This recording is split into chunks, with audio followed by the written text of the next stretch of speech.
Hello guys, thanks for joining me. Today I'm going to show you a small collection of US military and Germany license plate numbers. And if you were a US Army soldier in Germany, or if you were a Army brat in Germany, I guess depending what the color of the plates are, that kind of dates your time in Germany. And the United States began issuing plates for soldiers' civilian cars back in the mid-1940s, basically from about 1946-47 onwards. The early plates up until about 1961 were dated, so you had a different plate for every year, and they can be quite expensive.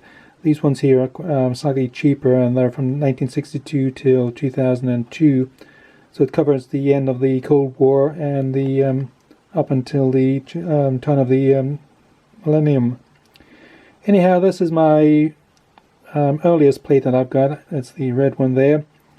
In the early 1960s, they tried out putting a letter on the number plate, which basically gave you an idea where the soldier was stationed at.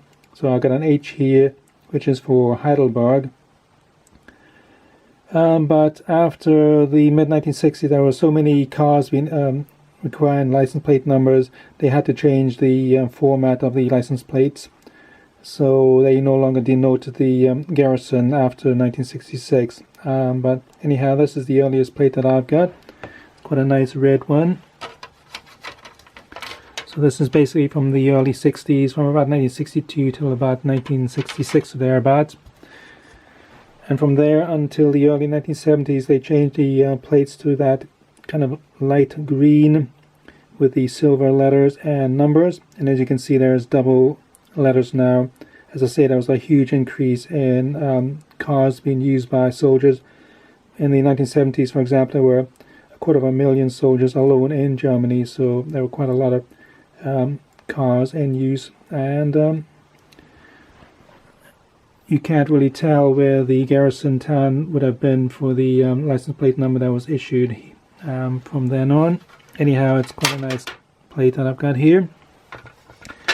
In the early 70s up until the early 1980s, they issued the license plate numbers in a black format. As you can see, the letters and numbers are black, and the green is slightly different.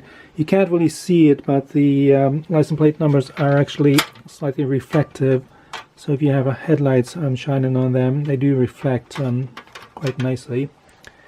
So this one is quite nice. It still has the tax disc on it, or sticker label.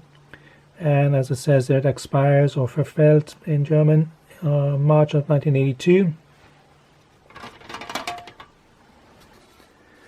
In the early 80s, they used that white plate here with the black numbers and letters, and that lasted throughout the 80s from about 1982 or thereabouts.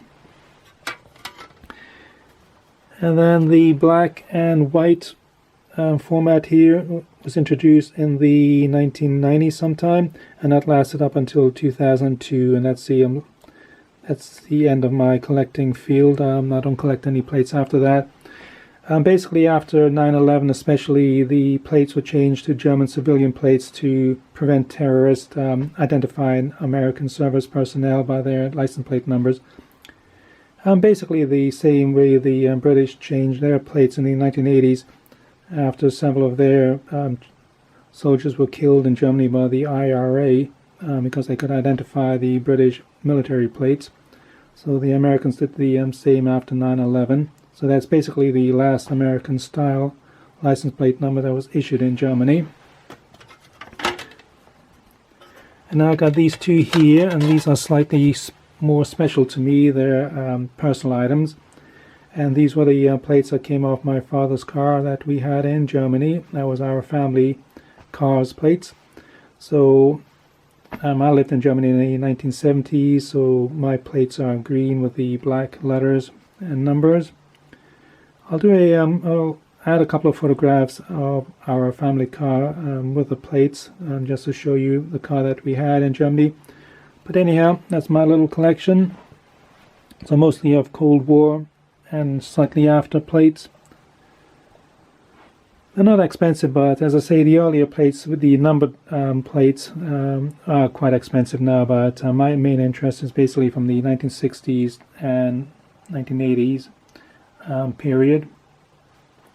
So anyhow, I'll leave it at that. Hope you enjoyed that little video, and as always, thanks for watching, and bye for now.